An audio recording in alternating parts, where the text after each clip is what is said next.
Hello, welcome to episode 118 of the Casual Try Hard podcast. I'm Brian. And I'm James. And today is all of Strixhaven, like our first 3 or 4 days of play, what we think of the set, and all that jazz. Yeah, I think I played a good chunk of this weekend. I ended up working on some videos for our YouTube channel, and instead of getting down to the game store, I hung out on Arena and jammed some games instead. Yeah, so I drafted a bunch. I played some Sealed. I played some Historic. I tried to play some Standard, but I don't think anybody's playing Standard. So yeah, I have 9 drafts and gameplay videos recorded. Awesome. I've just got to put them all together because some of them are a little rough around the edges, so I just need to put them together.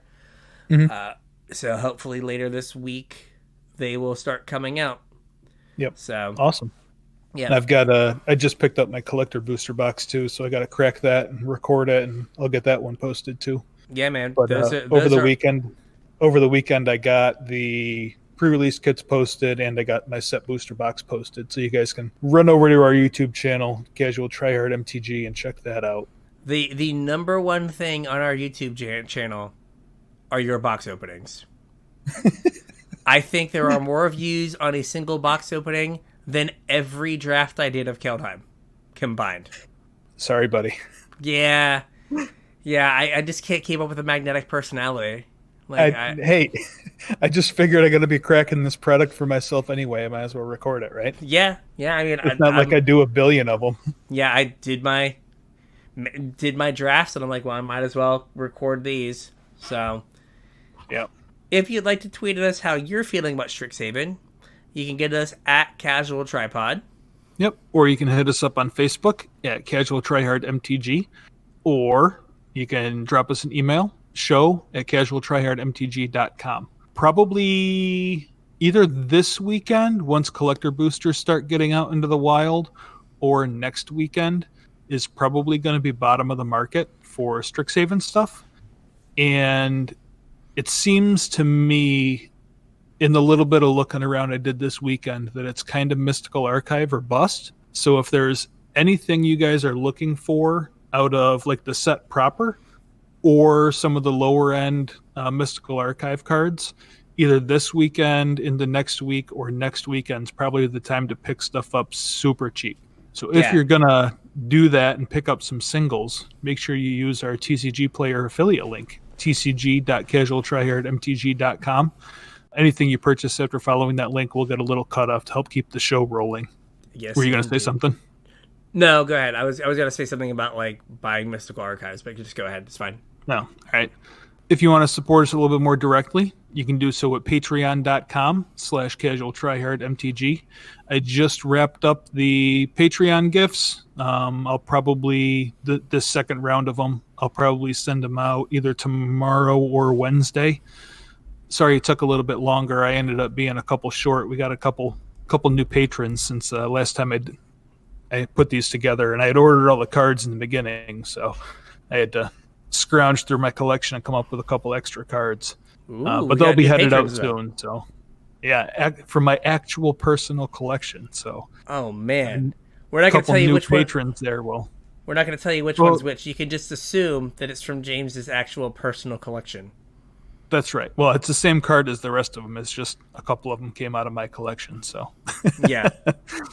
So they should be headed out soon, and hopefully they'll get into your guys' hands by the time you get our next episode. Hopefully none of them have been randomly proxied on the back. Yeah, I don't know what happened there.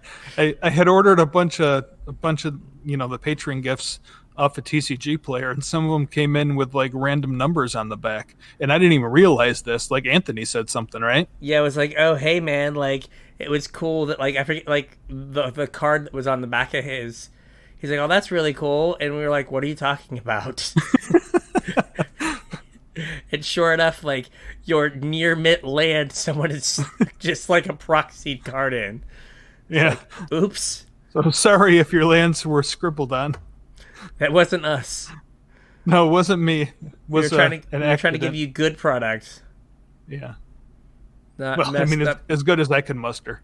Yeah, it was good. So we mentioned earlier about our YouTube channel. Make sure you head over there and check that out. There'll be a bunch of new videos being posted up over the next couple weeks. Like I said, I got another box opening and a bunch of draft videos, and hopefully we'll stumble across some sort of sweet constructed deck we can do some gameplay videos of also. So hop over to our YouTube channel, CasualTryHardMTG on YouTube. Make sure you subscribe if you want to keep an eye out for the videos. Any sort of engagement we can get, we would greatly appreciate. So subscribe, like, comment, all that stuff. Yeah. And also, we have our Discord. There's a link in the description. There's a link on all our social medias. Hop on over there and let us know what you think of the show. If you got any show ideas, any sweet brews you're working on, any of that sort of stuff. And I'll post up any brews that I'm working on as well. Yeah, you have your you had a Jun Storm Herald list that you're working on. I have a right now I don't have a sideboard for it yet, but a Neoform deck with Brainstorm in it. Yeah. And then some cards to enable Brainstorm. And like I was killing people on turn 4 and turn 5 like consistently with like interaction and stuff. It was just like, oh, this is easy mode. It seems pretty good. Yeah. So just doing a little bit of work to like clear the top, finding ways to clear the top of your deck for Brainstorm. Yeah. Like, what are you using for that? So I was using Augur of Bolus, which is colloquially look at the bottom 3 cards. A good way to put 3 cards on the bottom of your deck. Yeah. But you can do tricks. You can like put an instant or sorcery on top, so you know you can grab it and then. Yeah, but like if it's just like if you're like I gotta put 2 lands back and then like send them away, like sometimes you get lucky and you like hit on the 3rd card, but it just clears the top. And also, like I started testing Perilous Voyage. Oh, you're gonna have to remind me of that one. This is I have some foils for this one. This is a pet card. So this is one in the blue instant. Return target permanent to its owner's hand. If it has CMC 2 or less, scry 2. Oh, okay. So you're like, bounce your 2, like you can, on turn 3, like Brainstorm, then like bounce their 2-drop, and then scry those 2 cards to the bottom. Yeah, so it just seems clears them right off the top. So I took out, I had been playing Brazen Borrower in that spot, and Brazen Borrower is better against control because like it just like gives you a flash threat that they have to deal with. But like Perilous Voyage is just a way to like clear the top, and it was pretty good. And I was also playing like I'm up lands. I could probably go down 1 or 2 lands. I'm up to like 23 lands, but I have 4 Fabled Passages and 5 basics. Yeah, and then the Fabled Passage. It's hilarious watching people like turn 1 Brainstorm with like no way to manipulate the top of their library, and it's like, what have you done to yourself? Well, like I'm over here like I'm gonna wait 4 turns before I cast this thing, or like I'm gonna get my combo piece on turn 3 and then kill you. Oh well, I mean we called that when we were talking about the archives too, though, is people that like haven't played Legacy or never played with Brainstorm don't realize like you can really dig yourself into a hole. Yes. And then conversely, dig yourself out of a hole spectacularly. Where you're just like, oh, I guess I'm good. All in all, like, Brainstorm has been good, but it has been funny to watch people like not do it right. Right. It's like just wait to draw more cards to put back and then shuffle away. Yeah. Like, please do yourself that favor. But it's only 1 mana. It's for casting on turn 1. No. Was the old like adage? It's like the best Brainstorm is the one you don't cast. Yep. Right. You're just like hold. Especially like I was playing in a combo deck, and it's like, well, I don't know what piece I'm gonna draw, so I want to wait as long as I can to draw the piece, and then try and fix the rest with the Brainstorm. Then try to fix it with the Brainstorm. Yeah. Yep. All right. So you want to talk Strixhaven first impressions? I think we kind of touched on a little bit with that brief historic talk, but I think most of our first impressions are from Limited. That's where I spent most of my time. I spent a reasonable chunk of yesterday playing historic also, but yeah, we can start with Limited. Yeah, so I liked Keldheim for a bit, and then it kind of like mushed into it being a 2-deck format. Yeah. I don't think Strixhaven is going to do that, and I Strixhaven don't think is so either. very well done. It's like interesting and complex in the games play out Mhm. like differently a lot of times. Yeah, there's a lot of cards that I was really impressed with that I was not expecting to be impressed with. Such as Like Lorehold Excavation.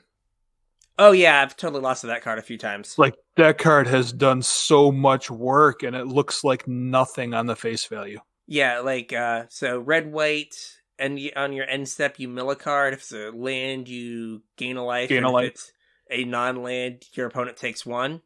Yep. And then you can pay 5 and exile a creature from your graveyard and make a spirit. 3/2 yeah, like spirit. I've like been at 3 and my opponent's just played one of those and I'm like, oh, I'm dead now. Like I just can't beat this. Yeah. Have you run into anybody that had one of those and a Hoffrey and like made 2 4/2 spirits on your end step? No, I've not had that one. Yeah, super gross. What is is it Hoffrey or like the Quinton guy, the uncommon? Yeah, that's the one that I meant. Quintonimous. The uncommon. Yeah, Quintonimous. That's it. Yeah. No, that card is also just like, oh, this is great. Like with the bird or the red 2-drop that like comes back for 5. Yep. Like I played kind of a controlling deck where I had 4 of those. Mm-hmm. Now I got totally owned by the black green mythic. Yeah, that drew my opponent 13 and 11 cards in back-to-back games. But it was like, oh, I can just trade this off early and then late in the game bring it back. Yep. And then it's like, oh, I have a Quintarius, and so when I bring it back, I get 2. Yep. That's pretty cool. And they're like better. So I have a video where I was like recording and I was like, okay, Plum the Forbidden. I was like, I don't think this card is good. Oh. And then like yeah, that's another 3 one drafts that later, was I'm way like, better than I expected. I'm like, oh no, this card is great. Like there was a few times where I'm like, I wish I would have drafted those because I could have just combo killed my opponent here. Yeah. It's like, oh, okay. Like it's just always like 2 for 1 your opponent or 3 for 1 them when they try to like kill your creature with a removal spell. Yep. And you're just like, okay, I'll draw 2 cards and like counter your removal spell. Cool. Yep. Or like I had someone where like I attacked, they blocked, and then I just like sacked all my creatures for a bunch of Magecraft triggers to kill them. It's like, oh, I've done that too. Yeah, that card is like kind of silly. Mm-hmm. Now that I've like played with it, like I played against it a few times, I was like, ugh. Then I started drafting and I was like, oh, this is just like great. Like I think the problem is when I read it, I didn't realize that you don't always have to sack a creature, that it's just 1 in the black cycle. Yeah, so you read it as like village rights instead of half like, of a sign and blood. Yeah. I was like, oh, this is really good. Yeah. All right, so there's also Rutha Mercurial Artist. So 1 red blue for a 1/4, and it's a legendary orc shaman. Mm-hmm. And you pay you pay 2, return it to your hand, and you can copy an instant or sorcery that you control. Oh, that's cool. Oh, I've just annihilated people. I don't think I've seen that card yet. You like play it on like, 3, and then you get to turn 5, and you're just like, I'll cast Divide by 0. I'll put this back in my hand. I'll bounce 2 things, and I'll learn twice. Yeah. Or like if you have like, what is it? Igneous Intuition. Like kill 2 of your things, learn twice, just annihilate people. Or if you have a big spell, like the make 2 4/4s. Oh yeah. The elemental creativity, and you're just like, make 4 4/4s. Good luck. Your go. Yeah. Yeah, like it's a card that like if you get to they copy 1 thing, you're usually like so far behind. Mm-hmm. Like I had a game where I was just like bounce 2 things, replayed it, and I got the exile a thing, draw a card. Mm-hmm. And I was like, exile 2 things. Fine, you get to draw some cards. Yeah. Just like, yeah, cool. Like you're dead now. Like you got 2 cards, but I like got like 8 cards worth of value here. Yeah, so, and at least one of them was a land, so. Yeah, like we're good. So that card has just been like a house. Like I had a couple games where just like I just copied a spell like every turn. Yeah. So have you gotten a chance to play any of the ramp decks yet? I played one. It was like a teamer ramp deck, so it had some removal and some of the big Prismari spells. But I didn't feel like it had enough payoff. And I also was saddened to find that Field Trip only gets forests. I was talking about how I have all this mana fixing because I have these field trips, and then I cast it and it only showed me forests, and I went, oh no, you were probably all watching the draft going, what an idiot. Yeah. But I mean, I think Field Trip is still really good. Yeah. But, yeah, only gets forests. Well, I meant more of the you haven't played any of the I can't remember the school name now. Quandrix? Quandrix. You haven't played any of the Quandrix ramp decks? I've played against them, but I've not played just a a hard blue-green one. Yeah. But I think they're good. They just kind of invalidate the stuff you're doing relatively quickly. Oh, yeah. Yeah, if you what was that spell's name that you were just talking about? Learn to go grab a forest? Oh, yeah, Field Trip? Field Trip, yeah. If you Field Trip and then go get the thing, it's X hybrid, make a fractal. Oh, yeah, fractal summoning? Yeah, so you get your ramp payoff and your ramp spell is kind of all wrapped up into one card. Yeah. And the 4 mana double growth spiral. Oh, yeah. I mean, you don't get to play 2 lands, but draw 2, put a land into play. That card's way better than I thought it was going to be. I had someone playing that deck, but they randomly had black-white, and they played a Blot Out the Sky for 9. Oh. I was like, oh. Let's chalk up another loss to a mythic. I was keeping track. I was keeping track at the beginning of the format. I've stopped now. I almost beat that. They had to draw something to beat me. But I was like, dear God. I was like, what is the... I was like, this is bad. Okay. I can't ever beat this. Yeah. Have you had a chance to resolve a bookworm yet? I have not. Oh, dude. It is so much fun to cast that card. Yeah, no, it does. When I was drafting my ramp deck, I was like, I want a bookworm. I need a bookworm. Yeah. This deck needs a bookworm. There were no bookworms to be had. Yeah. That card is so good. Another card that, is bookworm an uncommon? It is, right? Yeah, it's an uncommon. Okay. So, here's another common that is, sneakily way better than I thought it was. Mm-hmm. Pilgrim of the Ages. Oh, yeah. Right? Just, the number of times it's just I was just attacking into my opponent and making them kill it, and just I have 9 mana draw planes to go. Yep. You can't let it through. I did that twice, and I was like, wait, I should just be attacking with everything and they'll be dead. I'm just grinding you out. I just get to draw a card every turn. This is amazing. So that kind of leads us to one of my first points about this format is we've talked about the ramp spells in Quandrix and then the Pilgrim just going to get lands every turn. And one of the things that I noticed about this format in general is that the mana sinks are really good. And it's really easy to get rewarded for having not missed a land drop. Part of that is the common land cycle, right? Yeah, the number of times I felt like I'm losing to my opponent having a campus and getting to scry each turn is every time. Yeah. That I'm just I'm going to lose to this campus. This is awful. And conversely, every time I've had one, because I started prioritizing them pretty quickly, and every time that I had one and my opponent didn't, I'm I'm just going to win this game. It doesn't matter what happens in between now and when I can start activating this, but I'm going to win. To the point where I will take off color ones. If I'm Silver Quill, I'll take a Lorehold campus just so I have one. I'll take it early on, so I'm okay, if I don't get the black-white one, I at least have this one, so I have the scry. Yeah. And that has proven to be beneficial, because I feel you always want 1 or 2 in your deck. Yep. Along the same, thing about, good mana sinks is also this feels like modern Magic in that this set is not about resource management as much as resource deployment. Yeah. Right? You always have something to do. Yeah. Like, with the, like, learn lesson mechanic, like, you just have stapled, like, you know, ideally good spell with a mediocre spell stapled to it. Mm-hmm. And you just never run out of things to do. Yeah. It's kind of nice, like, in your Quandrix deck to, top deck your field trip on turn 9 or whatever when you didn't really need it.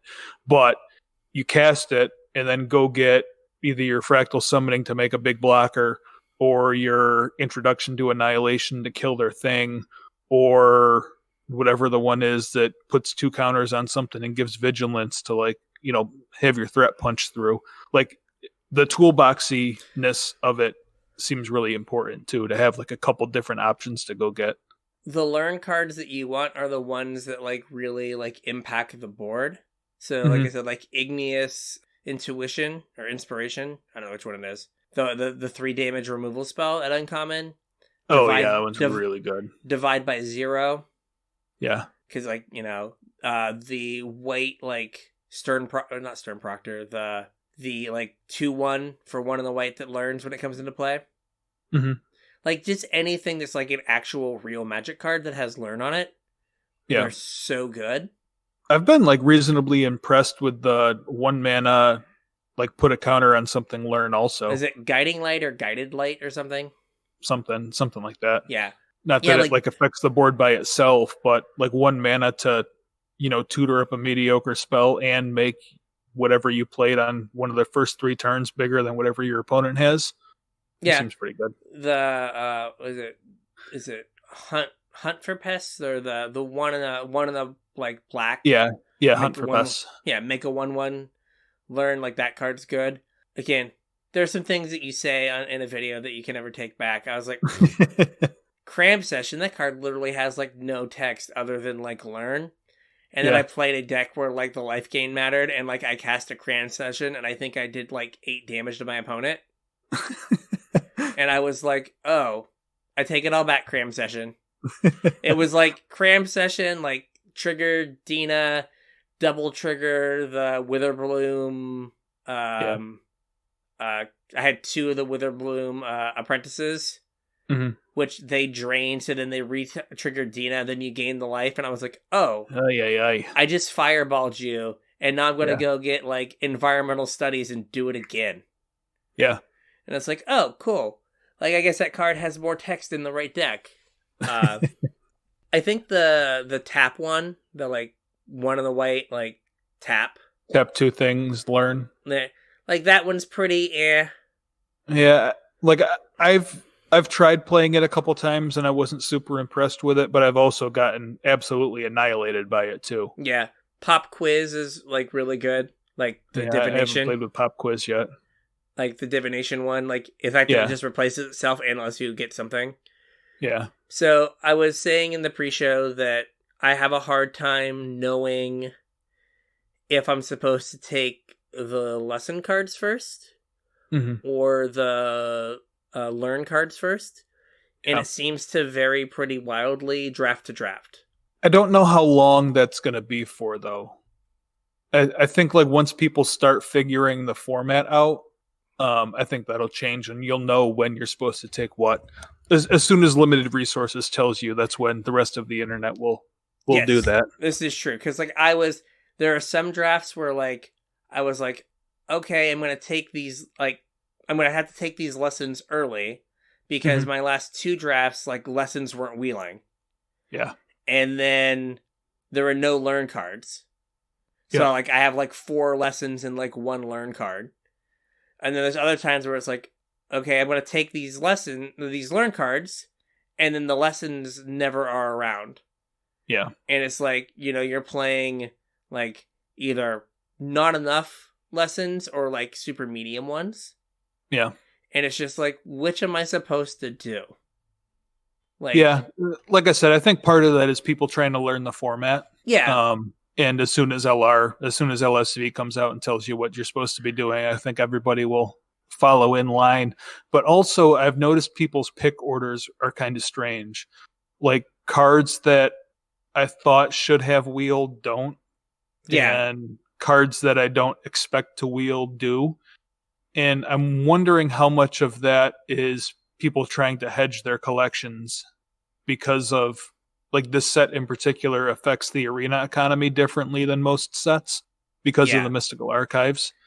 So I don't know how much people's pick orders have changed because of that. Yeah, no, there are definitely some situations where, like, you get packs and you're like, what did you take out of this? That, like, these are the cards that are here. Right. Oh, speaking of mystical archives and whatnot. So the mystical archives that you can't play in Historic, if you take it, they just give you the gems. Oh. So I took a lightning bolt, and at the end of the draft, they're like, you get 20 gems for a card that was like, that you had enough of. And I didn't have 4 of anything. And the only thing I could think it had to be the bolt. Huh. You know, that popped up on my screen a couple times, but I don't remember taking any banned cards. What are the banned cards? Do you remember? Oh, goodness. Dark Ritual. Lightning Bolt, Swords. Oh, it's Dark Writ. Yeah, if Dark Writ's banned, that's what I took. Yeah, Dark Ritual, Swords, Bolt, Demonic Tutor, Channel, Natural Order, which I've not seen one of those. Oh, I haven't seen one of those either. And I haven't seen a Demonic Tutor either. Neither have I. And I forget what the other... There's one other one that's 7. I know those 6, but I forget what the 7th one is. Yeah. But, yeah, so if you take a banned card, because, like, I think I took a Dark Writ and got 20 gems as well. Like, it was super late. Yeah, just so you know, like, if you want to take it because you think it's good for your draft, at least you'll get 20 gems for it. Or if there's nothing in your pack and you want 20 gems. Yeah, exactly. You're just like, okay, I can take one of these, like, banned cards that I'm not going to play, but I can get kind of paid for it a little bit. Yeah. But I agree that there's probably some, like, collection building going on. Yeah. So while we're talking about mystical archives, how do you think they affect the limited environment? I feel like, one, the format has, like, a little bit of a cube vibe. Yeah. And, like, if you've ever played, like, Vintage Cube, or even, like, the Arena Cube, right? There are some cards that are just, like, you know, outscaled in power. Yeah. And you're like, oh, my packs didn't have these ridiculous cards in them. So I'm not, like, able to play this matchup. Yeah. Right? Like, you know, when your opponent's, like, Inquisition you, bolt your thing, then cast, like, a Doomblade or an Eliminate, and you're just like, cool. Like, I just got annihilated by 3 cards that aren't in the set. Right. And it's like, oh, I opened Divine Gambit. which is that I've seen more of that Mystical Archive than anyone, because no one takes it. And now I've taken it every time I see it, just talking about how awful it is. And like, hey, someone thought this was going to be a staple white removal spell and put it into the Mystical Archive when, like, Path to Exile is a card. Swords. Well, we have swords. Give us Path, too. Like, the people in Modern need to bling out their deck. It's true. Like, you gave us Shock and Lightning Bolt. Yeah. Give us Path and swords. No, I'm good. We're just gonna... Here's this unplayable, like, garbage card. And it's like, every time I'm just like, why? I think I've probably, like, 13th picked, like, 4 of them already. And I'm like, and black-white, and I'm like, maybe if I'm desperate, I'll play this. And it's, like, always the first card I cut. I'm just like, nope. Not today. Today's not your day. Yeah, but there's definitely a feeling of, like, oh, like, you're playing against, like, blue-green, and they, like, turn to Growth Spiral. And you're like, well, that's not okay. Like, that's not supposed to happen in this format. Like, no. Or, like, I went through, like, in my head, like, okay, what are the cards I have to worry about when I cast this removal spell? And, like, Snakeskin Veil didn't, like, come up as an option and just got annihilated by a Snakeskin Veil. Yeah. And I'm just like, well, that's good. Like, nice to see that I'm losing to cards not in the format. Or not in the set. I've definitely had a game or two where I went to cast a removal spell, and I said, all right, well, if this resolves, I win, and if they have a Snakeskin Veil, I lose, and they had a Snakeskin Veil. Yeah, and you're just like, And I was saying, like, I think that the uncommons, though they are pretty common, like, I think they're somewhere, like, they're hard to play around because they're probably almost, like, rares in terms of rarity.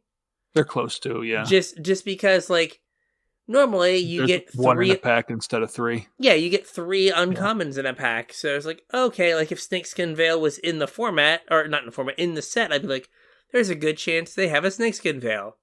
Right. But, like, it's like playing around a rare, and you're just like, I can't play around a rare. Yeah. Like, I just can't, like, and I feel like the decks that have... I mean, there's like, way less of them, though. Yeah. But that's what I mean, though. Like, you don't usually play around rares, right? Like, the odds of your opponent having a given rare, like, a given, like, set rare, are pretty low. So it's hard for you to, like, a lot of times be like, well, I can't cast this spell because they might have this rare. Sometimes you just have to be like, well, I've got to cast this, right? But, like, if Snakeskin Veil was an uncommon, right? Yeah. Like, a set uncommon, you'd probably be, like, more apt to be like, okay, I have to play around this. Yeah. So it's just, like, they're more rare than, like, their rarity would suggest. But just, like, outsized in power. Yeah, definitely. Right? You know, like, I had a draft where I went Shock into Lightning Bolt were my first 2 picks. I'm like, well, this isn't okay. like what are we doing? Like, this is not cool. Like, you know, you're playing against, like, a red deck, and I had an opponent play a mountain, and they just, like, forgot they had priority on my turn, and I was just like, it was like turn 1, and I was like, oh, they have a shock. So I played, like, the first, like, 5 turns thinking they had a shock. And it was like, well, I have to play my 2/2 now. Like, I can't just not do anything. They had a bolt. And I was just like, awesome. Like, that's cool. Yeah. I mean, thanks for the arena reads, but still. So, I don't know, like, on one hand, the Mystical Archives, like, kind of liven up and, like, make the games a little more random. Yeah. But, which is nice because you're not getting, like, repetitive gameplay. But at the same time, sometimes I just feel like it's a feel bad when you're like, oh, like, I got Tainted Pack, Divine Gambit, and then, like, Dark Ritual as my Mystical Archives. And it's like, well, none of those are playable. And, like, your opponent just, like got, like, oh, I got, like, Time Warp Counterspell and Memory Leak. And it's like, oh, cool. I can never win now. Like, I just can't win. It's like, okay, they have up 2 blue mana. What are the odds they have a counterspell? Not good enough for me to not play my 5. Oh, no. Oh, no, they right had into it. That. Yeah, it's like, well, I guess I got. Yeah. Yeah, so that's the other thing I don't like is, like, the times where you're just like, oh, like, they, like, really high rolled. Yeah. Also, some of the rares are just absurd. Like, I know that's just, like, modern, like, limited now. But some of them, you're just like, come on. Like, this can't really be a card. What is it? Is it Sparring Regimen? Put a counter every time you go to combat? Every time you attack with a creature, put a counter on it, put a ++1 counter, and untap it. Yeah. So it, like, gives it, like, you can't beat that card. Like, it's impossible. Yeah, everything they do is ahead of curve. Yeah, and keeps getting bigger. They're like, oh, I played a dumb... And it has learn. So you're like, play this, go get my Inkling Summoning, play my Inkling Summoning. Then, like, the next turn, and you're like, attack with a 3/2 flyer. Attack with a 4/3 flyer. You're dead. And it's like, oh, what about the, what's it called? Dramatic Finale? Yeah, that's the one I was thinking of. Yeah, that I had one of those, and it's just like, oh, like, if I resolve this, you can never, ever, ever beat me. Yeah. Yeah, there's no way to beat that. So it's black, white, black, white, black, white, black, white. For an enchantment that gives all of your token creatures +1/+1?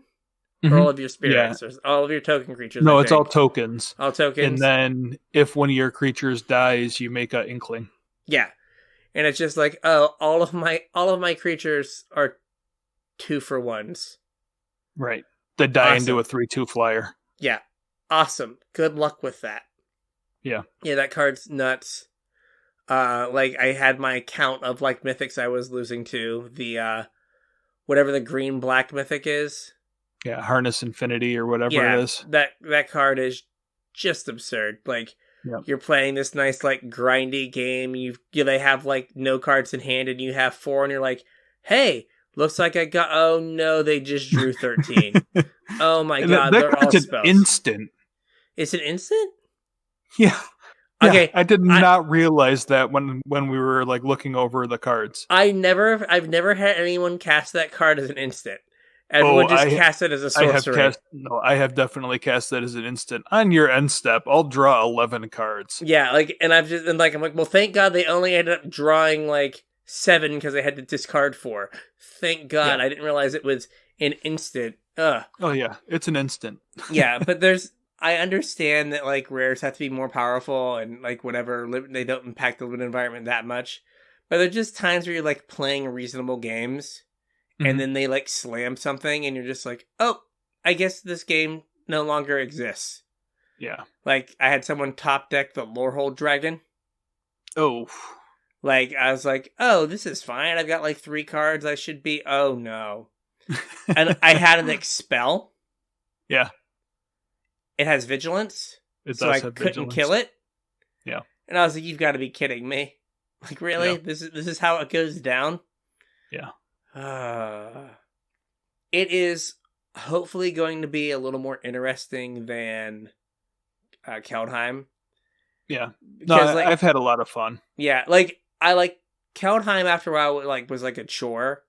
Mm-hmm. This I'm like I was over the weekend like Gavin would like take a nap or something. I'd be like I'm gonna run upstairs and like try to bang out like a few games.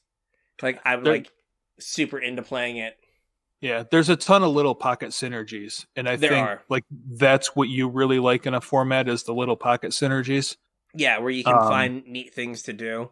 Yeah, and there's just so many of them packed into this set. And I don't know if that's just because of the set proper or because of the Mystical Archives. I mean, there's certainly a lot in Strixhaven, but I think the Mystical Archives add to it a little bit too.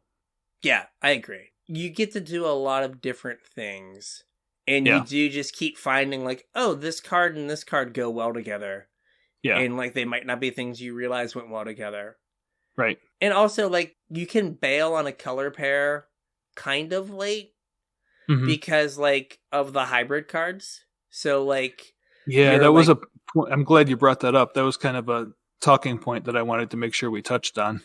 Because, like, you have, like, I took, like, 3 black cards, and then I took, like a pledge mate, the Silver Quill pledge mate. Yeah. And I was like, well, if I like open like a busted green card, like I still get to play this card. Yeah. Right? Because I can just switch to Witherbloom and still have a like reasonable like you know, a reasonable plan here. You get to the end of your first pack and you're black-white, but if you open, you know, a green bomb, you're like, okay, like, I'm only losing 2 cards. Right. Like, I'm losing 2 white cards, but I have, like, these 3 other cards that have white mana symbols in them that I still get to play. Mm-hmm. And that's nice.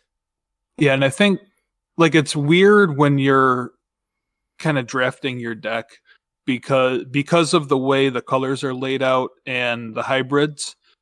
It seems like it's a lot easier to play the wedges than the shards.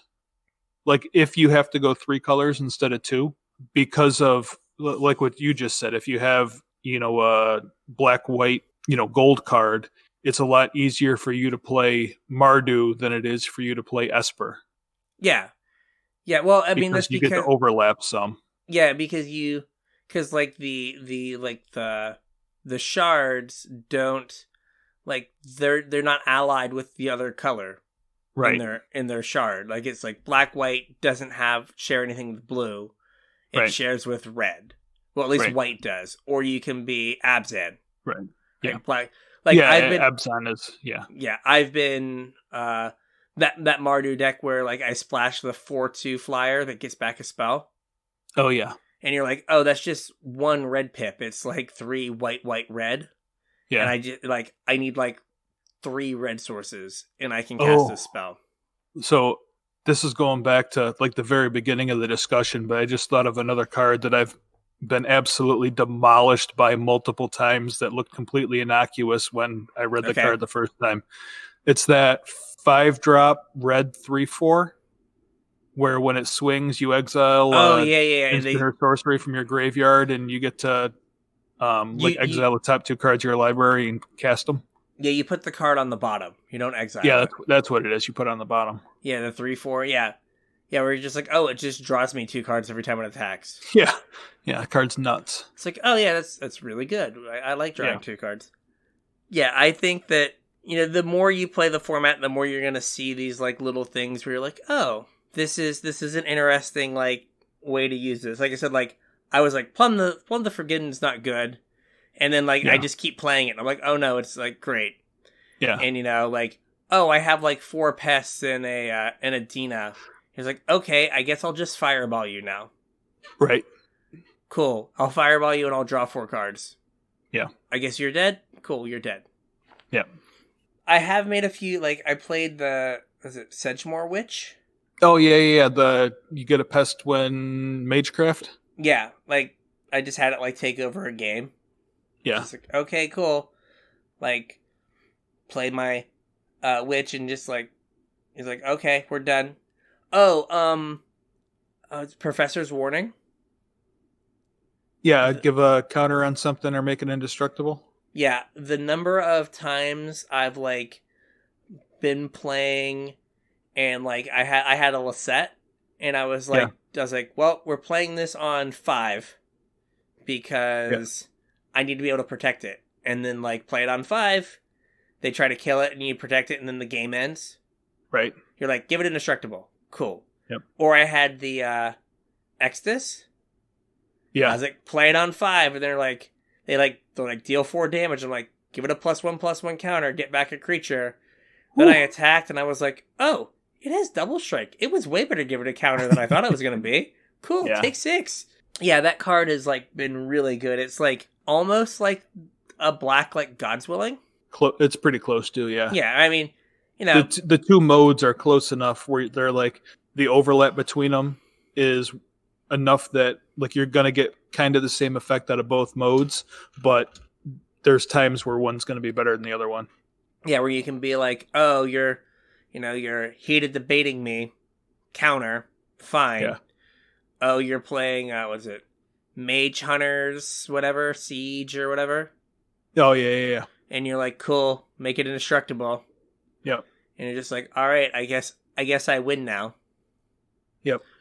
Also, going back to the hybrid cards, I was thinking about the Pledge Mage, the silver quill Pledge Mage, and how it fits in both a black-green deck and a white-black deck. Right? Black-green, one of the black-green decks cares about life gain, and it gets lifelink on Magecraft. Right. And then, the white-black deck kind of cares about, flyers and evasion, and it gets flying. I mean, that card in particular is also pretty good in the Lorehold deck. Yeah, where you're aggressive as well, and it's the flying fits well into there as well. Yeah. Just the Lorehold Pledge Mage is both halves are, it's both, it's aggressive, but the red-white decks are aggressive, the white-black decks can be aggressive. Yeah. Or they can be grindy. I think they did a good job of, while there are only 10 or 5 color pairs, it feels like each color pair has 2 distinct archetypes. There's black-green sacrifice. Yeah. And then black-green life gain. And I think there's a black-white grindy deck, more controlling. And there's a tempo. A tempo, aggro, 2, 3, 4 kind of thing. Yeah. Or I guess more there's the +1/+1 counters deck. Right. As the supported archetype, and then there's the technically probably the Magecraft deck. Yeah. Right. But they kind of split as there's a grindy controlling deck, the +1/+1, and the Magecraft. Red-white is again, can be grindy, where you're recurring things to get spirits and whatnot, and then you can just Kill run people over. Yeah.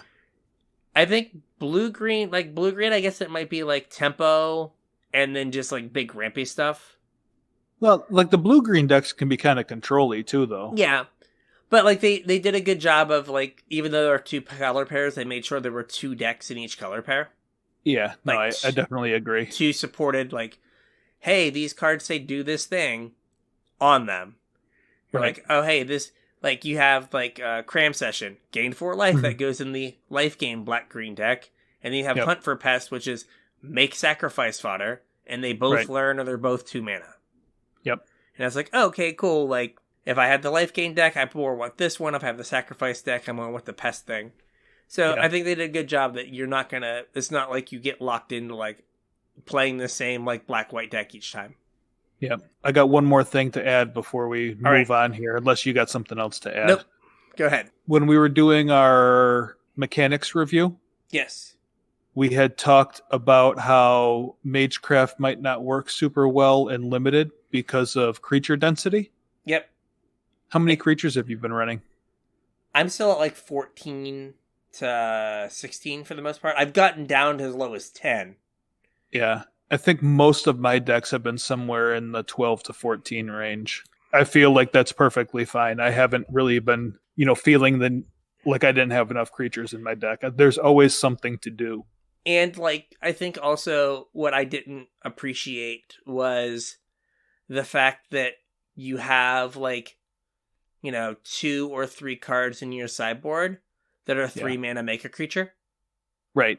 So, you cast your Cram Session, you get whatever Magecraft triggers that you're going to get from that. And then you go into your sideboard and you get a creature. Or whatever. Yeah, you get a pest summoning that then gives you all those triggers again. Right. So, like, a lot of your spells turn into other spells. Yeah. It's also nice that you can get, like, they made those hybrids so you can get the off-color ones. So you can run, like, the Inkling whatever in your Witherbloom deck. Yes. And, like, have access to your flyer. And it's nice that you can change them up. Yeah, it is. I mean, the elemental summoning, like, never wheels because it goes into, like, the Prismari deck, but it's also really good in the Quandrix deck. Yeah. So, no, I think I was wrong there. Like, there's just more spells than I realized there would be. Like, you have a deck that has, like, 6 spells in it, but you might actually have, like, 10 spells in your deck by the time you pull 4 things out of your sideboard. Yep. All right, so Mystical Archives and their impact on Historic. Yeah. So, what do you think about this? This is no longer the place you get to play. Not that it really was, but it's definitely not the place you get to play your like old standard deck that you miss playing. Oh, definitely not. They have just dumped a bunch of like 11s into the card pool. And so there was a bunch of people like fighting with sticks and rocks and stuff, and they just handed them all machine guns. Yeah. And the people that are like still with sticks and rocks are dead. Yeah. Yeah, it's so like, I'm gonna play I thought I was going to be like super cool and come up with a cool deck for like, our Discord and maybe for listeners to work on or whatever. And I had this idea for like a Ponza deck where you're like red-green and, we have Stone Rain now. And we also had that goblin that you can kick to destroy a land. So I was like, that's kind of cool. Like that there's this land destruction package and, we have some stompy stuff that like if you're playing Gruul Spellbreaker has a little bit of evasion, whatever. But I just kept getting wrecked by these like Teamer turns decks that are just like, I'm going to fog and take all of the turns. And like all of your land destruction doesn't matter because I played 100 extra lands. Yeah. It's like, oops. Or like the Phoenix decks that have been running around. Yeah. I don't know how good they are. Like, again, if you listen to Arena Decklist, they were just like, don't play them, they're bad. I mean, they're fine, but like people have been super excited to play that. I played like the Neostorm deck, but with Brainstorm. Yeah. And like I mentioned, like, it's just really good and consistent. Yeah. And, another thing that you don't appreciate is like on like turn 2, my Rakdos opponent was like Thoughtseize, and I put my combo pieces on top of my deck with my Brainstorm. Protect them. And I was just like, and you're dead now. Like, you Right. just get, you don't know you're dead, but you are 100% dead. Yeah. And, so, like, doing stuff like that. So there is more play, but there are just, like, they're just absurd things that are going on. I put in our, like, you know, our group chat about how my opponent didn't do it, because apparently they didn't know. But if you have Hazaret's Memorial and Gritting Ignis, you draw your entire deck. Yeah. And my opponent had like 3 mana up with a Hazaret's Monument out and played a Gritting Ignis. And I was like, oh, I'm dead. I'm dead. And then they passed the turn. And I was like, oh, he doesn't know. Turn? He doesn't know. Like, it's all there for you. And like, oh, okay. Saffron Olive just put out a mono red Storm deck where he went 3-2, but like all the games were like close. It wasn't like he could have easily gone 5-0 with mono red Storm, like Steamkin, Burgee, Hazaret's Memorial, and then Ingus, the man, the myth, the legend. Yep. So like there's a Storm deck that is like, I think, legitimate. Yep. In the format. Kill with Grape Shot? Kill with Grape Shot, yeah. And does Hazaret's Monument let you loot when you cast a spell too, right? It lets you rummage. Rummage, yeah, so you can find your Grape Shot. Yeah, so like if you have an Ignis and a card in your hand. Yeah.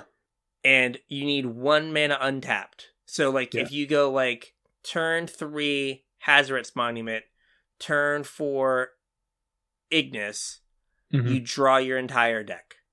Yep. Because the playing the Ignis and picking it up only costs 3. Right.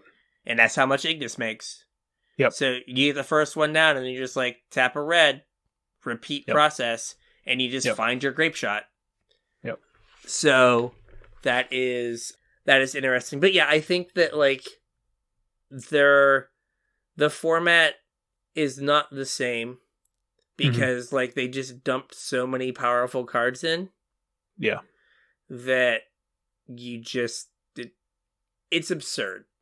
Yeah.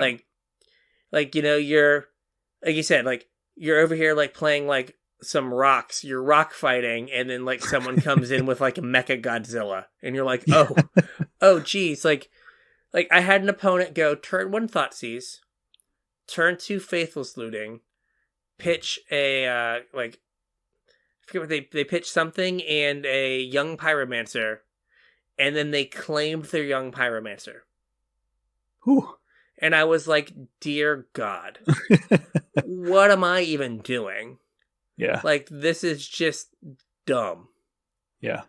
So, it is in no way the same format. I think Brainstorm, if you do work, is still very good. Like, the format now is a Faithless Looting format. Like, it's a Faithless Looting Brainstorm format. Yeah, it definitely is. Right? Like, well, I mean, for until it was banned in Modern, like, people were calling Faithless the Red Brainstorm. Yeah. And, I mean, that's what it is in this format as well. Yeah. Right? In the Black-Red decks, it's just their Brainstorm. Right. And I'm trying to think what else is, like... Well, you talked about the fact that, we mentioned it before, like, Time Warp is just dumb because it doesn't exile itself. Yeah. And we've already established that people are going to take all of the turns, if that is even remotely close to, like, a reasonable thing to do. Yep. There's the Nivit's Mastery deck that, like, LSV... Yeah, I hadn't seen this. You were telling me about it earlier. LSV and BK, like, brooded on constructed resources, just kind of, like, sketched out, and then people started playing with it. So it's the 3 and a red, like, exile a spell from your graveyard and cast it. Mm-hmm. So you're trying to discard Sultai Ultimatums. And so you have Nivix Mastery, but you also have the Sphinx from Jumpstart. Yeah. And Unburial Rites. So you have 8 ways, quote unquote, to cast your ultimatum for 4 mana. Yeah. And then once you cast your ultimatum, you win the game. Mm-hmm. Like, you just get piles that win you the game. Yeah. So, like, piles that they have to give you another ultimate, like a turn and another ultimatum. Yeah. or they, or they give you effectively 2 ultimatums that you just get to cast right away. And so, and then you're just like, all right, you've got to give me a turn or another ultimatum. And then they give you the turn and you're like, I had another ultimatum in my hand. And so you just like win the game that way on turn 4 pretty consistently. That deck was floating around the internet. I haven't played it, but I was like, I hadn't seen it either. Yeah, I was like, that's what I want to do with Nivit's Mastery. It's just like, we're not going to do this fair. Yeah. What else have I seen? The black-red decks are just kind of what we predicted them to be. Thoughtseize, Inquisition, Faithless Looting. Yep. There's Turns. There's, like I said, Phoenix. And like, I don't think there's a consistent like Phoenix list. No, I played against it a couple times, but... Yeah, but I don't think there's like this is the Phoenix list. I still think people are trying to figure it out, but it's also kind of like Jund in that it's not a list that's going to ever be like 100% figured out. Right. Because people are going to like want to hedge against different things. Yeah. So they're going to have like, 57 cards the same, but the last 3 are going to change. Yeah.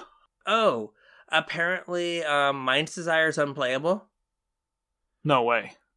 It's unplayable because of the arena interface. It doesn't reset the rope. Oh, really? When you cast your spells off of Mind's Desire. Oh, man. So people were talking about how they were just sick of, like, they had to just, like, constantly race the rope. Huh. So you, like, storm off and you play your Mind's Desire, and then you can't cast all the spells out of exile because the rope doesn't reset. Oh, man. So that could be something that they just, like, patch and fix. But, I mean, there was a patch that I had to download, like, right before we started the show. Okay. So maybe it's fixed now. Maybe that's fixed now. Because, like, they did, like, closing statement? The uncom... Like, it gives you priority on your end step to cast it. Yeah. So, like, that's they know... nice. Yeah, so it doesn't pass through your end step. Yeah. Which is good. Yeah, I did notice that. So they can fix these kind of things, and that's something that seems like it's a relatively easy fix, because it just doesn't work. Yeah. Because arena things. Yep. But I think those are the big ones that I've seen. But again, I played like best of 1 on like Thursday, because I didn't have time to like do a draft. Yeah, I played a bunch of best of 1 on Sunday. I haven't played any best of 3. Maybe that's why I didn't see any of the ultimatum deck. Yeah, like I haven't seen it. Like I've seen people play against it, and I've like heard tell of the ultimatum deck, but I've not seen it get played. I've not played against it, I should say. Yeah, I was just killing people on turn 3 with Storm Herald. Yeah, I mean, and like Faithless Looting and you said Witherbloom Command just make that deck absurd. Turbocharged. That turn the whole deck up to 11. I know that you have a list in Discord. I might go look at it. Maybe I'll tinker with it some as well. See if we can come up with like a list. Yeah, I definitely think that I can tweak the enchantment package to make it better. Yeah. Like I only in that Grixis list, I only ran like 12 enchantments total. Yeah. So I think that is probably the right number. Maybe 11, but I think 12 with like Faithless Looting. Yeah. And like you get like being heavier in black, you do get like Thoughtseize and Inquisition. Like you can actually interact with your opponent. I wasn't playing any interaction at all. Oh, you weren't? Okay. No.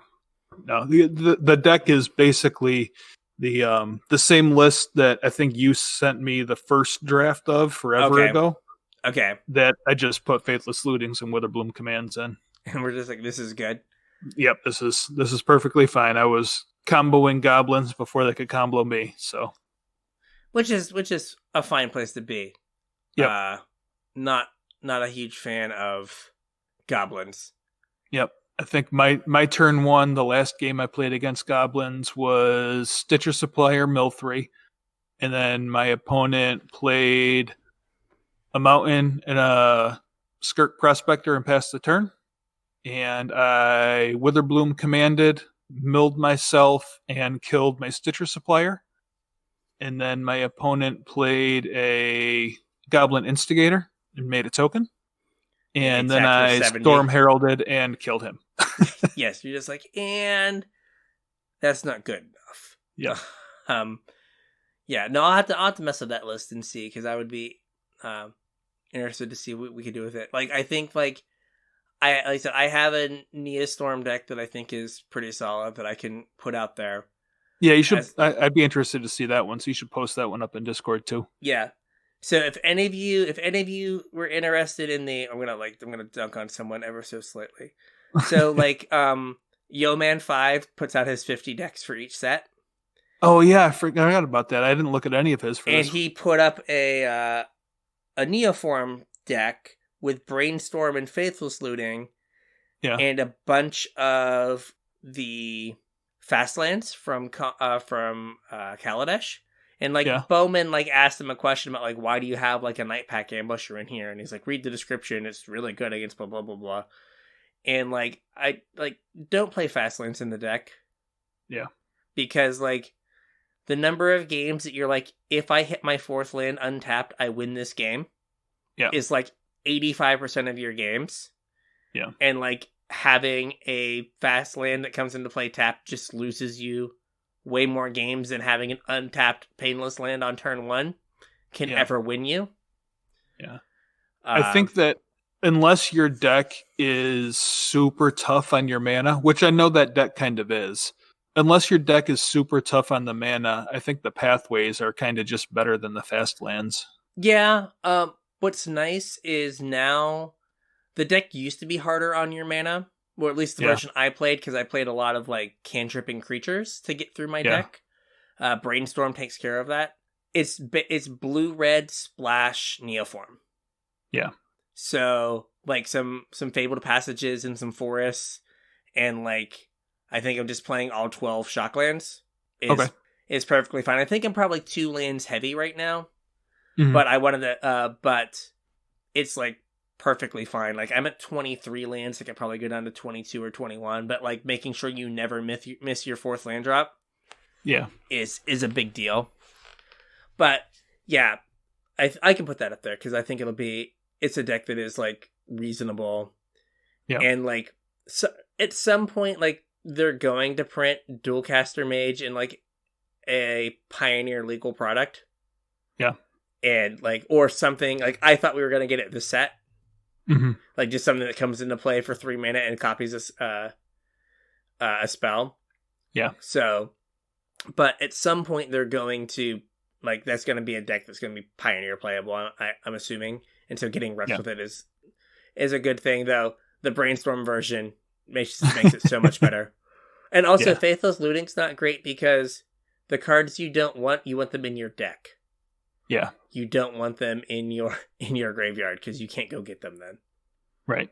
The other thing the deck really needs to be like pushed over the top is like a 3 mana when it enters play, creatures you control get +1/+0 and haste till end of turn.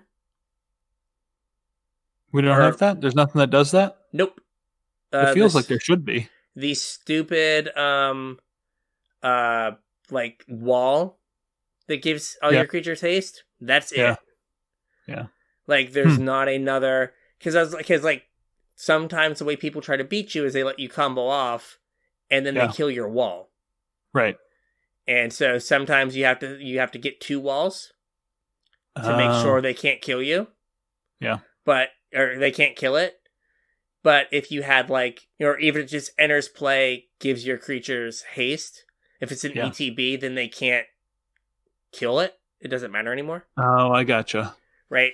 So the fact that it's a static gives it haste, makes it so if it dies, then you like have put all your creatures on the battlefield, they kill it, then they're like Wrath of God. And you're like, oh, I don't have any more creatures anymore. I guess I am sad. I guess I am sad times now. Yeah, no way for you to win. Yeah, you're like, I have no power and toughness in my deck. This is not good. Yeah. But it's a very different format, and it's like basically now, what can you do with the Mystical Archives?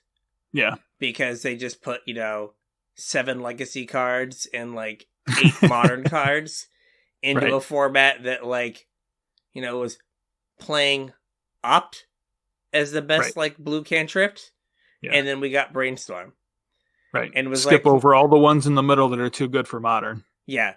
Or like, oh hey, we were playing Crash Through Mm-hmm. Here's Faithless Looting. Yeah. Oh, I guess this is a huge upgrade. Okay. Definitely. So, yeah, they've just taken the format and just thrown it on its head. Yeah. And I think that this is probably something that's going to continue because Evil Corporation time, right? I have Neoform together. I would have just kept playing that deck as my I'm going to try to get some wins today deck.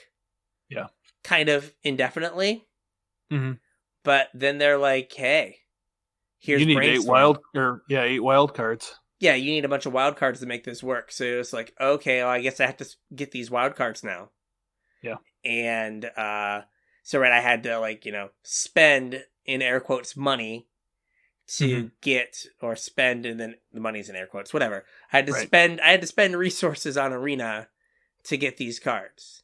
And oh hey, if you want to play Jund Storm Herald, you've got to spend four rare wild cards on this Faithless Looting that was a common every other time it was printed, just like Brainstorm. Yeah. That's kind of another point that I wanted to talk about in the next section. So let's move on to the next section and talk about it here. Okay. After I moved on from Limited, and I plan on going back to Limited because it was a lot of fun, but I wanted to get some historic and Standard in before we did this show. So I had started with Standard to see what new decks I was going to find. Yep. And I didn't find any. So I went to, the world of content creation to see if I could find some new decks. And I couldn't find any.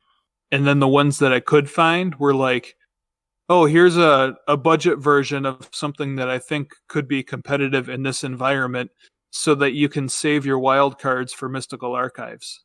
All of the people that were, had made comment or content for the Standard format were like, oh, we know you're not going to play this format. You want to play the Mystical Archives, but here's a Standard deck so that you can play this to grind gems or grind gold or whatever so that you can go ahead and, use your wild cards for Mystical Archives. Yeah, I mean, on one hand, it kind of makes sense because it's just like, hey, here's all this ridiculous stuff.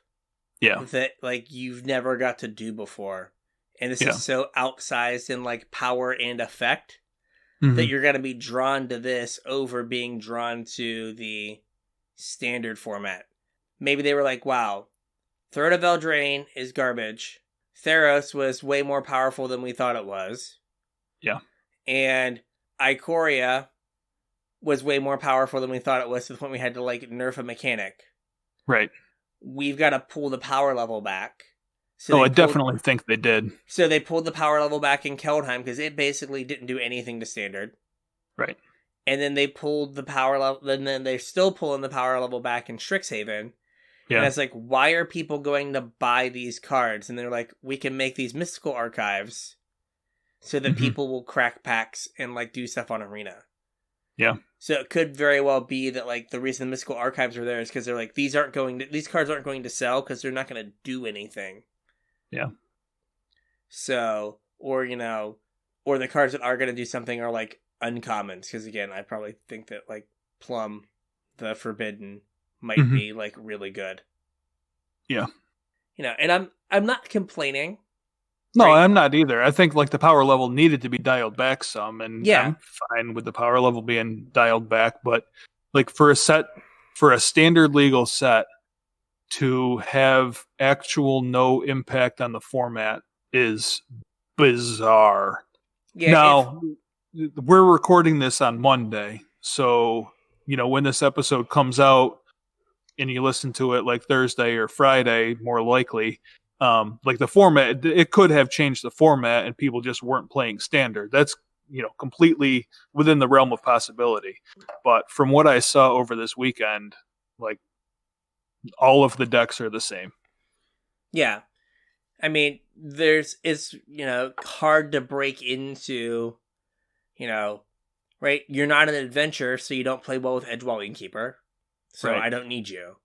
Right, yep. I already have my combo package that I get with my the Sultai Ultimatum.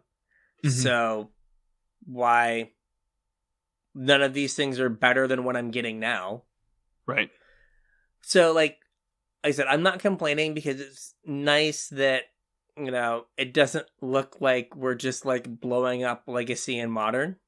Yeah. With, like, this set. So, I'm okay with that. And I think the only way you make a big impact is you have to blow up Legacy and Modern, because all the cards before kind of blew up Legacy and Modern. Right. So, like, yeah, if you, like, pull it back, and there might be more stuff that's impactful once, like, Throne, Ikoria, and Theros rotate. Mm-hmm. Right? You clear that stuff out, and then, like, the sets are... Oh, gosh, I don't remember what the false... Oh, Zendikar? Yep, Zendikar, Kaldheim. Zendikar, Kaldheim, and Strixhaven, and then whatever the core set is. Yeah. Or the Forgotten Realms. Forgotten Realms. And then, however they hodgepodge put out, like, the Innistrad set. Right? Yeah, that's going to be weird. So, but, like, maybe Strixhaven is fine in an environment where you don't have, like, one of the most powerful sets since, like, I don't know, Mirrodin? Yeah. Or, like, Innistrad had a few powerful cards, but I don't think you look at Innistrad and just go, like, oh man, that set was broken. But you look at, like, I think you look at Throne and you're just like, oh, all of these cards are broken. Right. Okay. Oko is banned in every format. Every format. Yeah. So, and then you have Uro's banned in every format but Legacy in the next set. Yeah. And we had to ban a companion in Vintage for a while. And change the way the entire mechanic works because it was too good.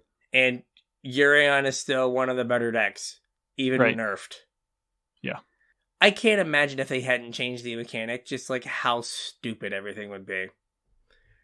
So, I am fine with this. I think that you should take advantage of the fact that this set's not impacting Standard. And again, there's still not a lot of physical Standard being played to, like, get the cards you think in 6 months might be good or you might want to play.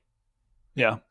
On the same topic, Modern Horizons 2, I believe, comes out before the core set. Dear God. So if you're thinking of getting into Modern, if there's things that you're, wanting to pick up, that's going to bring a whole lot of attention to Modern cards. Yeah. And Modern cards, like, since the pandemic, have been very cheap. Yeah. So it might be time to pick up some Modern stuff if you're looking to get into Modern. Yeah. Also, like you said about the Mystical Archives, like, I haven't looked at the prices. I was trying to on TCG, but the way they... I haven't looked at any of them yet, because I figured they're going to tank once collector boosters hit the market. Yeah. Well, that, and just, like, having played the games on Arena, like, there are way more Mystical Archives than I thought there would be. Like, it feels like there's a ton. Yeah.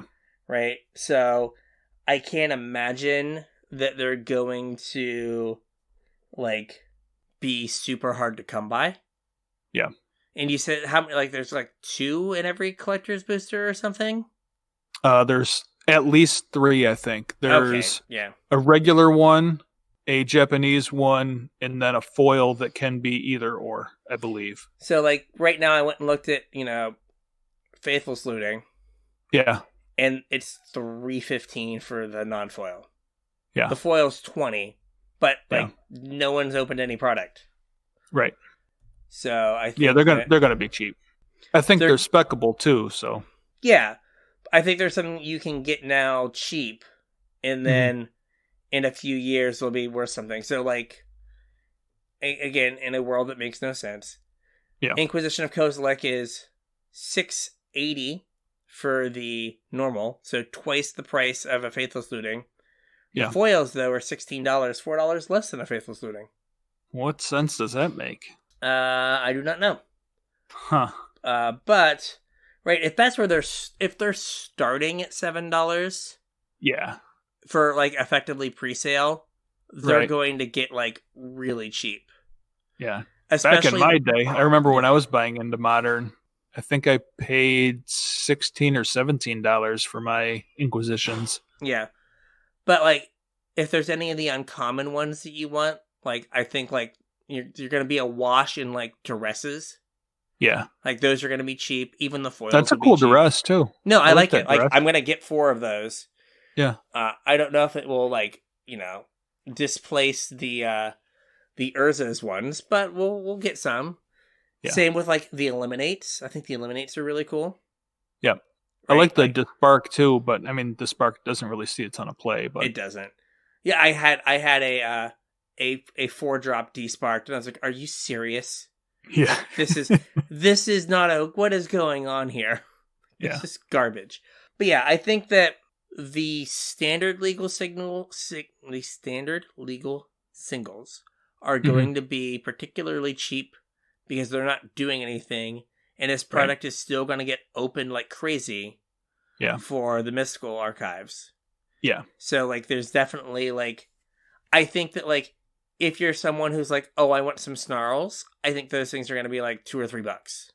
If they're even that. Another thing that I don't think you're quite taking into consideration is people are going to target the collector boosters, I think even more than normal, because of the foil Japanese demonic tutor. Oh, okay. I can almost guarantee you that's going to be like multiple hundreds of dollars. And like appreciate over time. So I think that's probably like the holy grail, Japanese lily from War of the Spark type thing where it's, super rare and, $1,000 or whatever. And people are cracking product just to open one to send it out for grading. I think that's what the foil Japanese demonic tutor is going to be. So I think people are going to be opening product for that too, which is going to drive the price of everything else down. I mean, right now, like, a foil Japanese Inquisition is $54. Yeah. So, I don't know. I agree. I think that there's going to be just a lot of, like, this product opened. Mm-hmm. Yeah. I think more than previous pandemic sets. Because of the Mystical Archive. And I think there's also people that are, like, starting to, like, get the itch that, like, we're going to be able to go back out. Yeah. So they're gonna try to get some cards here. Yeah. So yeah, I am looking forward to getting some Mystical Archives. Like, I'm like starting to like get a list in my head of like what things do I want? Yeah. Get an order together. Yeah, a lot of them are black, but I'll probably get an order together. I'll probably make a list this weekend and check prices. I might not actually make an order until next week, though. Yeah.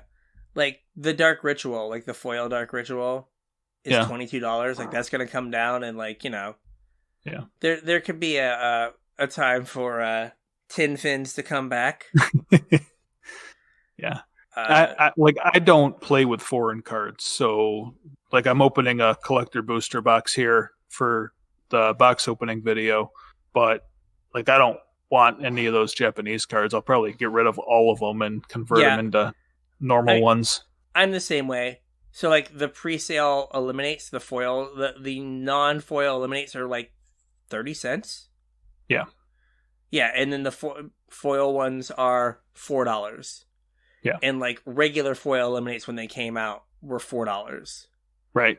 So like I think the uncommons are going to be cheap. So if there's some that you're like, oh hey, I really want to like spiff up my deck with like, the duress is 77 cents. Yeah, I mean these shocks are head and shoulders above every other shock except for the Atog. Yes. The Atog, gotta get him. But like that shock's on the list of like cards I will play and like would like to have. Mm-hmm. So I will be keeping my eye on that. I mean, there's some Japanese ones that you're like the Japanese opt. You could talk me into that. I mean, the artwork on all of them is absolutely gorgeous, but I can't stand not being able to read my cards. Yeah, even when I know what they do, I still like being able to like read them. Yeah. But no, there are a number of cards that are just like, oh, this is great. I should probably have this Yeah. in regular and probably foil. And because if the foils are like a buck or two, like this is a situation where you could probably like, you know, agonizing remorse if the foils are like $1, right? Mm-hmm. That's a card that you could buy 8 of. And Absolutely. in a couple years, if Pioneer picks up, that's a premier discard spell in Pioneer. It might be $5 or $6. Yep. So I think that there's a lot of the uncommon ones that you're not going to see this art treatment again, Mm-hmm. or at least for a while, that you could get. Like the Croson Grip. Like, I like this Croson Grip probably better than... Yeah, it's cool. And, like, it's $3. Mm-hmm. I kind of like this Cultivate better than the borderless one from Core 21. Yeah. So, like, I think there's definitely, like, some cards that might see, like, you know, Shock. That see, like, Eternal Play or Pioneer Play or something. Right. Those are cards that definitely can appreciate over time because you're not going to see this exact treatment. Yeah. And, like, for a Duress. very I long mean, time. Duress has basically been printed into every single standard format. Yes. So if you pay $5 for a set of foiled Duresses or whatever, like, you're going to be able to play those forever. Like, they can always be your Duress. Yeah, they're just going to be super nice to have. Yeah. I mean, can we, like, get on the blower to, like, Wizards and be like, hey, can we, like, try a cool thing where you make, like, the sick let the Japanese artists go nuts and then put some English words on them? Like, instead of having to play Japanese cards. Yeah, like, this like box opening video should be fun, watching me stumble through trying to figure out what cards are what based on the casting cost and how many lines of text they have. Yeah. You guys should all tune in for that.